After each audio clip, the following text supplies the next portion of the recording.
Hi students. आज हम बात करेंगे टैक्स के बारे में। कुछ बेसिक चीज़ें टैक्स के बारे में हम जानेंगे और ये इम्पॉर्टेंट लेक्चर है सेम 5 के लिए। जो student S Y B com से पास हो गए टी वाई बी कॉम में सेम 5 में एडमिशन लेने वाले, उनके लिए ये लेक्चर बहुत ही इम्पॉर्टेंट है। और ऐसे भी जनरल लोगों के लिए भी जो अंडरस्टैंडिंग है टैक्स की, वो हम आज जानेंगे।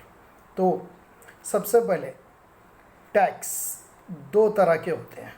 एक होता है डायरेक्ट टैक्स और एक होता है इनडायरेक्ट टैक्स। अब ये डायरेक्ट टैक्स क्या होता है और इनडायरेक्ट टैक्स क्या होता है। डायरेक्ट टैक्स जो हम डायरेक्टली गवर्नमेंट को पेड करते हैं उसे कहते हैं डायरेक्ट टैक्स। उसका बर्डन आप दूसरे के ऊपर ट्रांसफ़र नहीं कर सकते, वो है डायरेक्ट टैक्स। और इनडायरेक्ट टैक्स क्या है, आप गवर्नमेंट को पेड तो करते हो बट डायरेक्टली नहीं करते, थ्रू सम गुड्स और सर्विसेज आप ये टैक्स पेड करते हो। तो इसके लिए इसको बोला जाता है इनडायरेक्ट टैक्स। इंडिया में डायरेक्ट टैक्स, सबसे बड़ा डायरेक्ट टैक्स रह गया है वो है इनकम टैक्स एक्ट 1961। और जो मेजर इनडायरेक्ट टैक्स है आज इंडिया में वो है GST, goods and services tax. Okay, तो इनकम टैक्स, अगर ये मेरा इनकम है तो मुझे टैक्स देना पड़ेगा डायरेक्टली गवर्नमेंट को। ओके, मैं किसी को बोल नहीं सकता कि मैं तेरे को टैक्स देता हूँ और तू वो टैक्स दूसरे को दे दे। इन केस ऑफ जीएसटी हम क्या करते हैं, हम जीएसटी तो पेड करते हैं एज ए कंज्यूमर, बट हम किसको पेड करते हैं, रिटेलर को पेड करते हैं। रिटेलर होलसेलर को पेड करता है, होलसेलर मैन्युफैक्चरर को पेड करता है और मैन्युफैक्चरर गवर्नमेंट को पेड करता है। तो अल्टीमेटली हम सब लोग direct as well as indirect tax paid करते हैं। डायरेक्ट टैक्स डायरेक्टली गवर्नमेंट को और इनडायरेक्ट टैक्स हम थ्रू गुड्स और सर्विसेज गवर्नमेंट को पेड करते हैं। तो सेम 6 में हम पढ़ेंगे जीएसटी और सेम 5 में हम पढ़ेंगे इनकम टैक्स। तो अभी आज हम स्टार्ट करेंगे टैक्स के बेसिक टर्मिनोलॉजी से। ओके, तो इनकम टैक्स एक्ट 1961 है। तो क्या इसके पहले इनकम टैक्स नहीं था? बिल्कुल था, but time to time tax structure में चेंजेस किए जाते हैं और जब मेजर चेंजेस की ज़रूरत होती है तो पूरा एक्ट ही बदल दिया जाता है। जैसे कि पहले कंपनीज एक्ट 1956 था और अब हमने इन 2013 में कंपनीज एक्ट 2013 बना दिया। अब same way income tax act 1961 अब तक चल रहा है और time to time government is doing the amendment and changes as per the requirement. तो इनकम टैक्स, पहली बात, इनकम टैक्स किसने पेड करना है? आप बोलोगे सर हमने तो कभी, हमारी तो इनकम है ही नहीं, तो हम टैक्स कैसे पेड करेंगे? यस बिल्कुल, जिनकी इनकम नहीं है वो टैक्स पेड नहीं करता, ठीक है, बट जिसकी इनकम है उसको टैक्स पेड करना पड़ता है। तो फर्स्ट, कोई भी ज़्यादातर एक्ट में सेकंड सेक्शन जो होता है, section 2 of the act are the definitions. Same way in income tax act में भी सेक्शन 2 डेफिनेशंस दिए हुए हैं। तो सबसे पहला डेफिनेशन हम देखेंगे पर्सन का।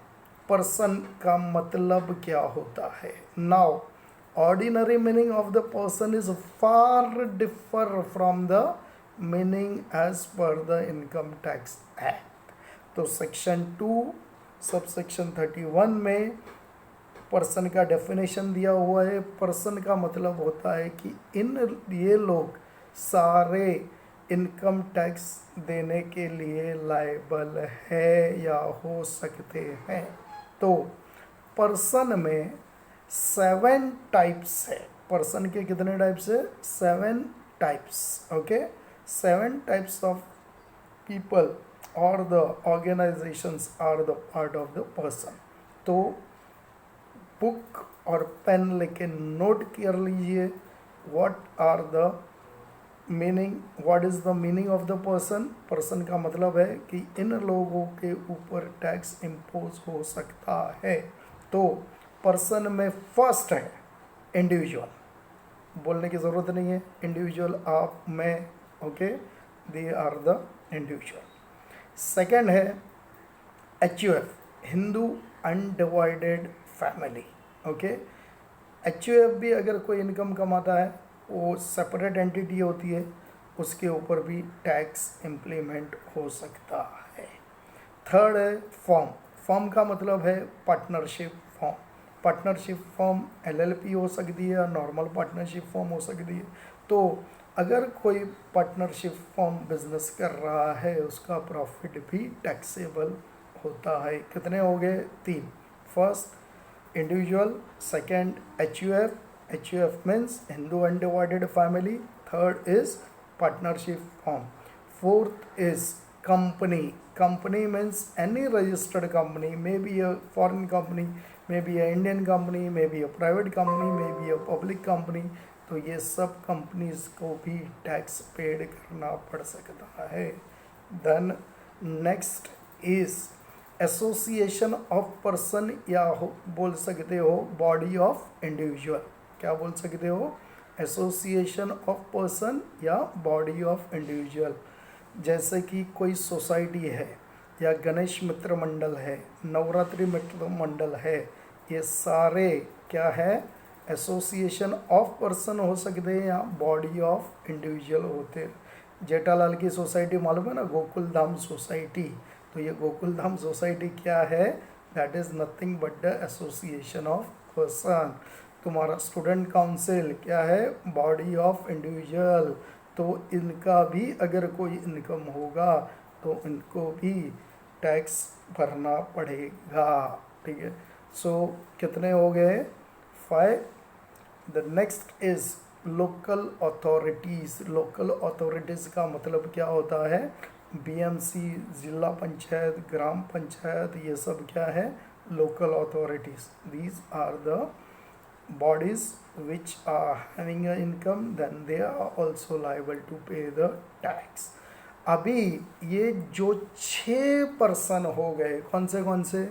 Individual, HUF, form, company, association of person, body of individual या फिर लोकल अथॉरिटी। अगर कोई भी एंटिटी इन 6 में नहीं आती है, अगर तुम ये 6 में बाइफरकेट नहीं कर सकते, तो 7वां एंटिटी दिया है इनकम टैक्स वालों ने, उसे कहते हैं artificial juridical person. Artificial juridical person.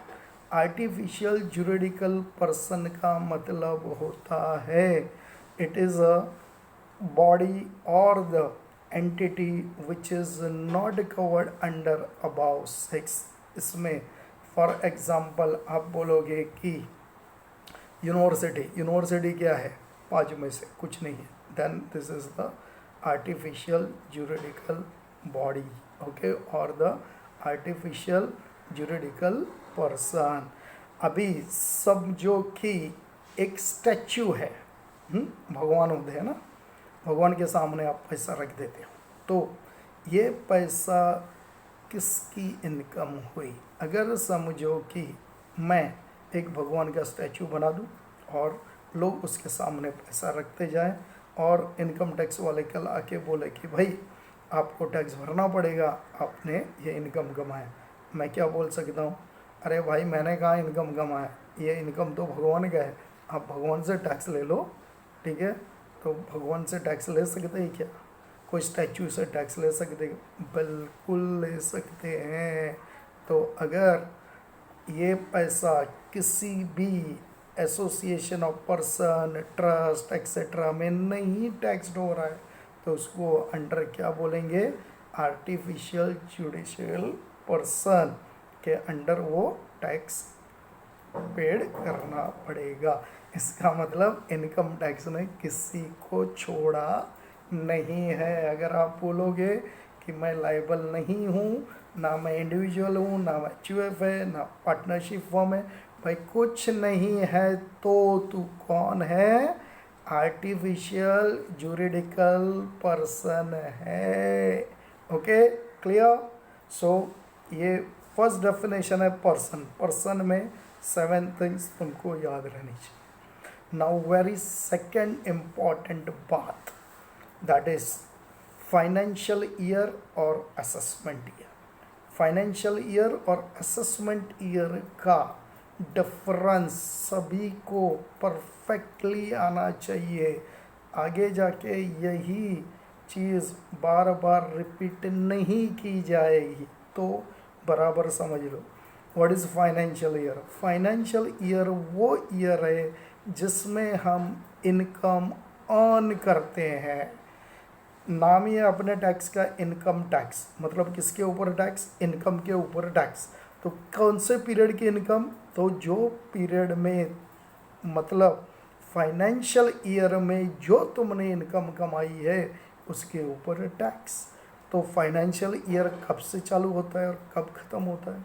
तो फाइनेंशियल ईयर चालू होता है 1 अप्रैल से और एंड होता है नेक्स्ट ईयर 31 मार्च को। मतलब अगर हम लास्ट फाइनेंशियल ईयर की बात करें तो लास्ट फाइनेंशियल ईयर कब ख़त्म हो गया? 31 मार्च 2020 को। तो ये चालू कब हुआ था? 1 अप्रैल 2019 को। क्लियर? तो फाइनेंशियल ईयर, जो लास्ट फाइनेंशियल ईयर गया वो कौन सा था? 2019-20, जो चालू हुआ था 1/4/2019 को और एंड हो गया 31 मार्च 2020 को। अभी कौन सा फाइनेंशियल ईयर चालू है? 2020-21। मतलब ये फाइनेंशियल ईयर कब चालू हुआ? 1/4/2020 को और एंड कब होने वाला है अब ये? 31 मार्च 2021 को। क्लियर? फाइनेंशियल ईयर हमने 2 फाइनेंशियल ईयर देखे, 1920, 2021, जो करंटली अभी चालू है। ओके, तो अभी लास्ट ईयर का 1920 फाइनेंशियल ईयर ख़त्म हो चुका है। ओके, अभी उसका इनकम डिटरमाइन कर सकते हैं। Is it possible to determine the income of financial year 2020-21 before 31st March 21? नहीं। तो उसी तरह फाइनेंशियल ईयर 1920 का इनकम हम मार्च 20 तक डिसाइड नहीं कर पाते, क्योंकि तुम इनकम कब तक कमाओगे भाई? लास्ट डे तक कमाओगे ना, 31 मार्च तक कमाओगे ना। तो उसके पहले या वो दिन को हम कैसे इनकम डिटरमाइन कर सकते हैं? तो ये इनकम कौन से ईयर में डिटरमाइंड होगा या फिर उसके ऊपर टैक्स पेड करना पड़ेगा? तो वो होगा नेक्स्ट ईयर। मतलब 1920 का इनकम कौन से ईयर में फाइनलाइज होके असेस्ड होगा? 2021 में। तो 1920 का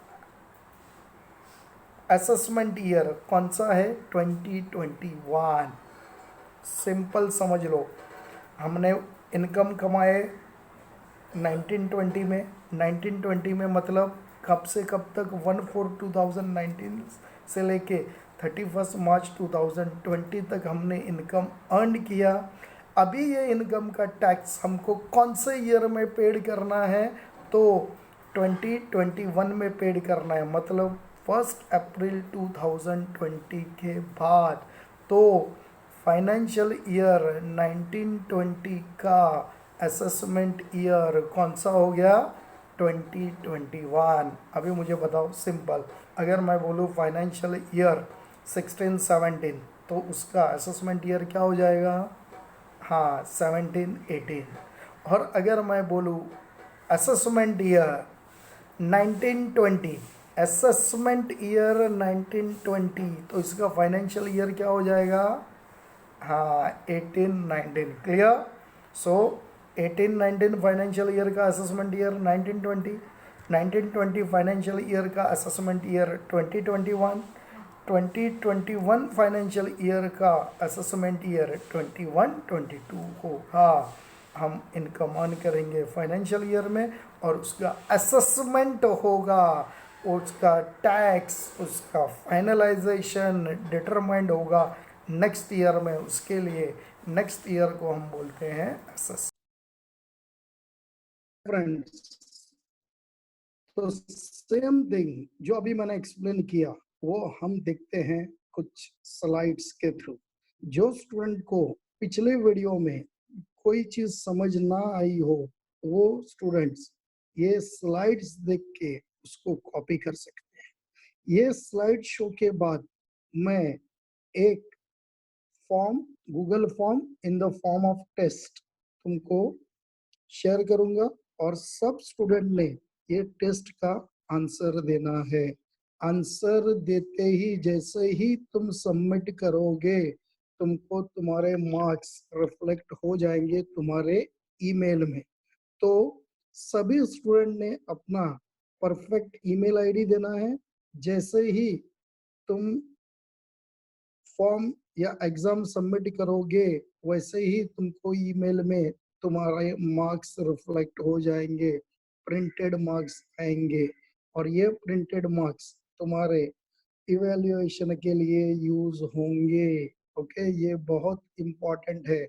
ये मार्क्स यहाँ पे भी रिकॉर्ड होंगे और तुमको भी मिलेगा, ठीक है। और सारे क्वेश्चन ये जो स्लाइड शो चलेगा उसी के बेस पे होंगे। तो चलिए चालू करते हैं अब हमारा डायरेक्ट एंड इनडायरेक्ट टैक्स, जो सबसे स्कोरिंग सब्जेक्ट है टीवाई बीकॉम में, सेम 5 में, और प्रैक्टिकली भी उतना ही इम्पोर्टेंट है। सेम 5 का सिलेबस इसी तरह वीडियो लेक्चर से कवर किया जाएगा। तो फर्स्ट जो तुमको इम्पोर्टेंट और हाईएस्ट स्कोरिंग सब्जेक्ट है वो है टैक्स। ओके, तो स्टार्ट करते हैं टैक्स। तो टैक्स एग्जैक्टली क्या है? ओके, टैक्स कितने टाइप्स के होते हैं, क्या होते हैं, ये हम देखेंगे ये वीडियो में। ओके, सो दो टाइप के टैक्स होते हैं। There are two types of tax, one is direct tax and another is indirect tax. Now what is direct tax and what is indirect tax? Direct tax is nothing but it's directly paid to government. हम जब government को direct payment करते हैं tax, तो उसको कहते हैं direct tax. और indirect tax, we are not paying tax directly to government. Okay, next difference है tax applied on individuals. Direct tax होता है वो इंडिविजुअल के ऊपर अप्लाई होता है। मतलब अगर किरण सर है तो किरण सर की इनकम का टैक्स किरण सर को ही भरना पड़ेगा। तो ये टैक्स किसके सर पे है? किरण सर के सर पे है, ना कि दूसरे के। तो टैक्स अप्लाइड ऑन इंडिविजुअल उसको कहते हैं डायरेक्ट टैक्स। और जो टैक्स इंडिविजुअल पे अप्लाई नहीं होता और किस पे होता है? गुड्स एंड सर्विसेज पे। कोई भी चीज अगर आप खरीदते हो तो उसके ऊपर एमआरपी लिखा होता है। एमआरपी के बाजू में एक सिंपल सा वर्ड लिखे होते हैं, इंक्लूसिव ऑफ ऑल टैक्सेस। तो ये कौन सा टैक्स है? Indirect tax. Next, direct tax transferable नहीं होते और इनडायरेक्ट टैक्स ट्रांसफरेबल होता है। ट्रांसफरेबल मतलब आपका टैक्स दूसरे को दोगे और वो दूसरा आपके बिहाफ में टैक्स भरेगा। जैसे कि जीएसटी, हम जीएसटी किसको पेड करते हैं? रिटेलर को, रिटेलर होलसेलर को, होलसेलर मैन्युफैक्चरर को। मैन्युफैक्चरर गवर्नमेंट को, तो ये ट्रांसफरेबल हो गया। But income tax is the example of the direct tax. अगर मेरे इनकम के ऊपर टैक्स मेरे ऊपर इम्पोज हुआ है तो मैं ये किसी को भी ट्रांसफर नहीं कर सकता। इसके लिए इसको क्या कहते हैं, डायरेक्ट टैक्स। तो सेम 5 में जो टॉपिक हम कवर करने वाले हैं वो है introduction and basic concept of the income tax, basis for charges and incidence of tax, tax कभी और कौन सी कंडीशन में लिया जाएगा, और बाद में अलग अलग टाइप की इनकम है, जैसे कि income from salary, income from house property, income from profit and gain of the business, capital gain, और अगर इसमें से कहीं पे भी इनकम बाइफरकेट नहीं होती तो उसको कहते हैं हम income from other sources. Total income में से कुछ चीजें माइनस की जाती है, तो वो जो चीजें माइनस होगी जिससे तुम्हारी इनकम के ऊपर टैक्स कम हो जाएगा उसको हम बोलेंगे एक्सक्लूजन्स एंड डिडक्शन। और लास्ट में हम सीखेंगे computation of total income. Computation of total income का मतलब होता है जो भी तुमने ऊपर हेड देखे, salary, house property, profit and gain, capital gain, other sources, ये सबको मिला के हमको जो इनकम का टोटल कैलकुलेशन करना है उसे कहते हैं कंप्यूटेशन ऑफ टोटल इनकम।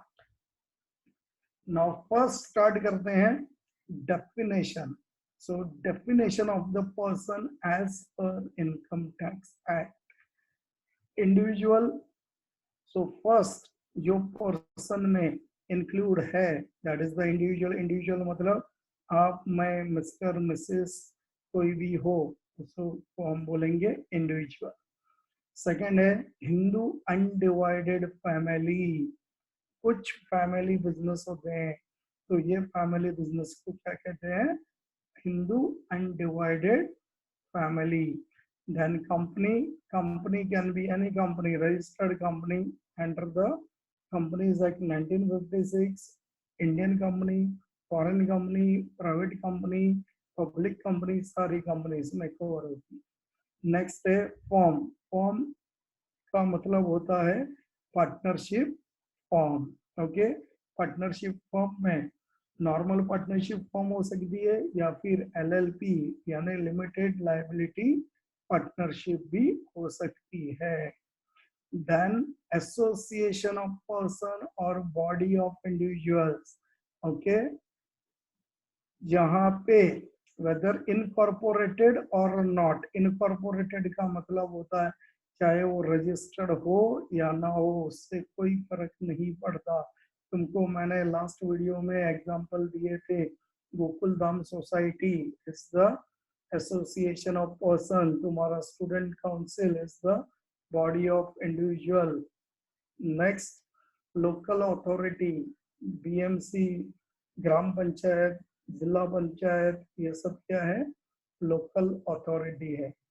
और लास्ट में अगर कोई भी एंटिटी या कोई भी इंडिविजुअल या कोई भी बिजनेस अगर ये 6 चीजों में बाइफरकेट नहीं किया गया तो उसको हम क्या बोलेंगे, artificial juridical person. Artificial juridical person का मतलब है कि अगर तुम बोलोगे कि भाई हम तो ना इंडिविजुअल है, ना एचयूएफ है, ना कंपनी है, ना फर्म है, ना एसोसिएशन ऑफ पर्सन है, ना लोकल अथॉरिटी है, तो फिर कौन हो, तो भाई कोई बात नहीं, इनकम टैक्स वाले बोलते हैं तुम आर्टिफिशियल जुरिडिकल पर्सन हो तो तुमको भी टैक्स भरना पड़ेगा।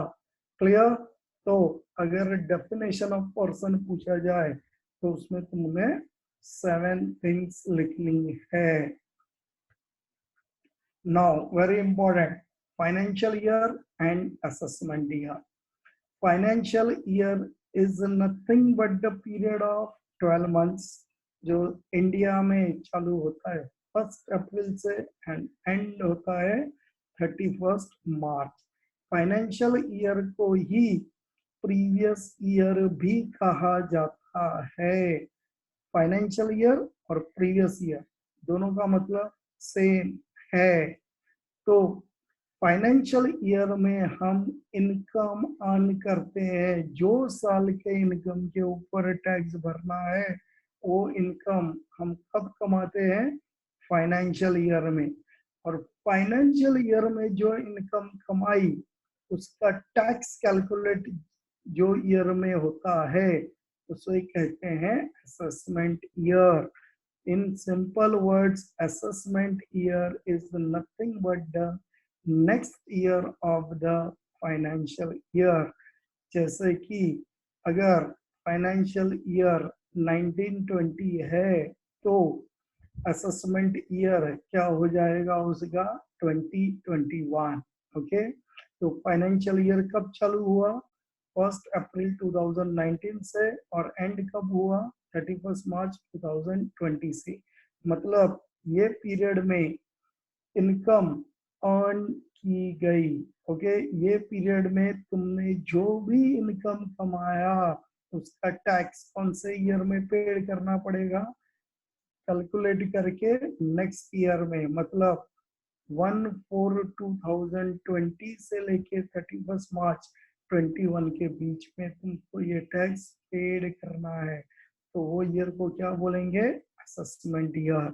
सो यहाँ पे एग्जांपल दिया हुआ है, देखो प्रीवियस ईयर अगर 1920 है तो उसका असेसमेंट ईयर क्या होगा, 2021। अगर प्रीवियस ईयर 1819 है तो उसका असेसमेंट ईयर क्या होगा, 1920। ओके,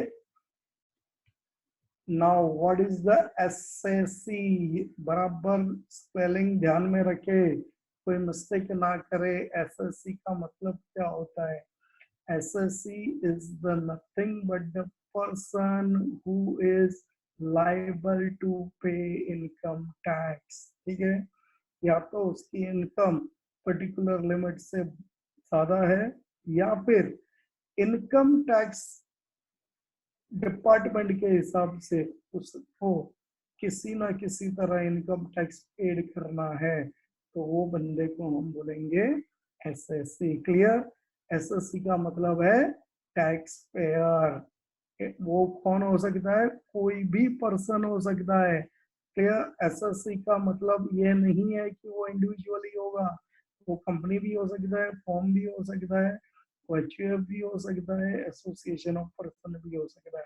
तो जो भी एंटिटी और द पर्सन लाइबल है किस चीज के लिए, टैक्स पेमेंट के लिए, कौन से टैक्स के लिए, इनकम टैक्स के लिए, वो एसएससी है। तो एसएससी से है असेसमेंट। असेसमेंट का मतलब क्या है, to determine the taxable income and tax on it। ठीक है, तो तुम्हारी इनकम कितनी हुई और उसके ऊपर कितना टैक्स पेड करना है, ये जो कैलकुलेशन होता है उसे हम क्या कहते हैं, असेसमेंट। अगर तुम खुद खुद की इनकम कैलकुलेट करके गवर्नमेंट को टैक्स भरते हो तो उसे कहते हैं सेल्फ असेसमेंट। खुद का ही इनकम मैंने खुद ने कैलकुलेट किया, मैंने खुद ने ही उसके ऊपर टैक्स कैलकुलेट किया और इसको गवर्नमेंट को भर दिया, इसको कहते हैं सेल्फ असेसमेंट। अगर तुम सेल्फ असेसमेंट नहीं करोगे तो कौन करेगा, हाँ, इनकम टैक्स वाले करेंगे। इनकम टैक्स डिपार्टमेंट बोलेगा भाई तुमने असेसमेंट किया कि नहीं, नहीं तो हम आते हैं असेसमेंट करने को। Okay, now what is the meaning of income, अपना नाम है एक्ट का इनकम टैक्स। तो किसके ऊपर टैक्स, इनकम के ऊपर टैक्स। तो इनकम का मतलब क्या है, तो इनकम की डेफिनेशन एक्ट में बहुत बड़ी दी हुई है।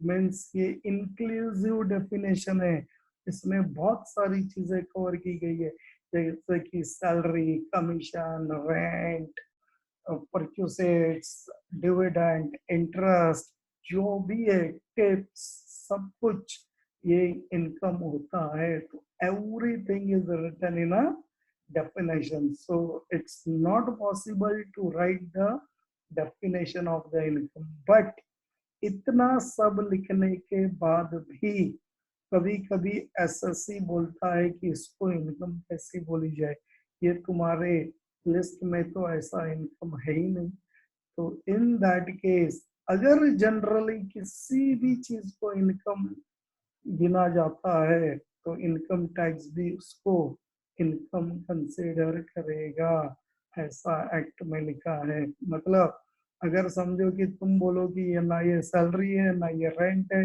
ना ये इंटरेस्ट है, ना ये फीस है, ना ये डिविडेंड है, तो और कुछ अलग ही चीज तुम लेके आओगे और बोलोगे ये तुमने इनकम के डेफिनेशन में कहाँ लिखा है, तो वही बोलेंगे कोई बात नहीं, नहीं लिखा है, बट हमने लास्ट में लिखा है कि जनरली लोग इसको इनकम बोलते हैं. अगर लोग इनको इनकम बोलते हैं तो इनकम टैक्स एक्ट के हिसाब से भी वो इनकम हो जाएगी और वो उसके ऊपर उनको टैक्स पेड करना पड़ेगा.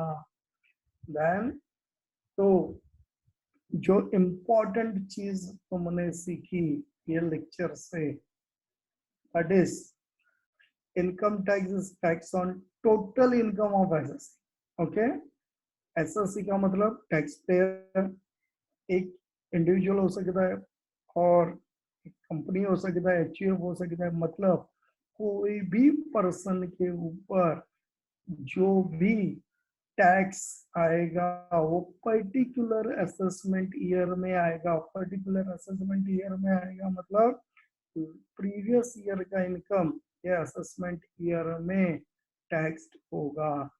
Income tax is an annual tax on income. Income tax साल का इनकम के ऊपर कैलकुलेट की जाती है, ना कि 1 महीना, ना कि 2 महीना, 3 महीना, ना 18 महीना, ना 20 महीना. वो कितने महीनों की इनकम के ऊपर कैलकुलेट किया जाता है?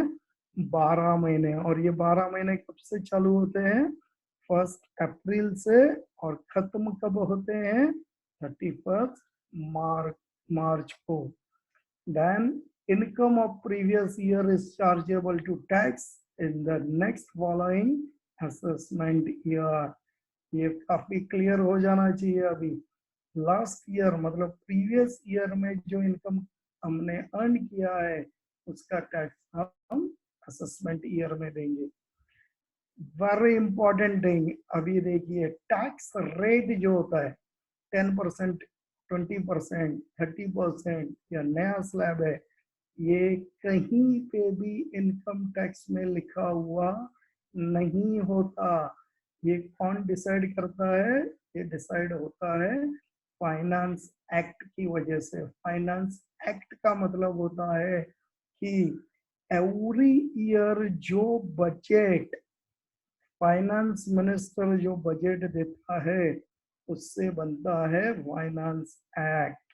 तो इनकम टैक्स एक्ट में कहीं पे भी रेट ऑफ टैक्सेस लिखा हुआ नहीं है.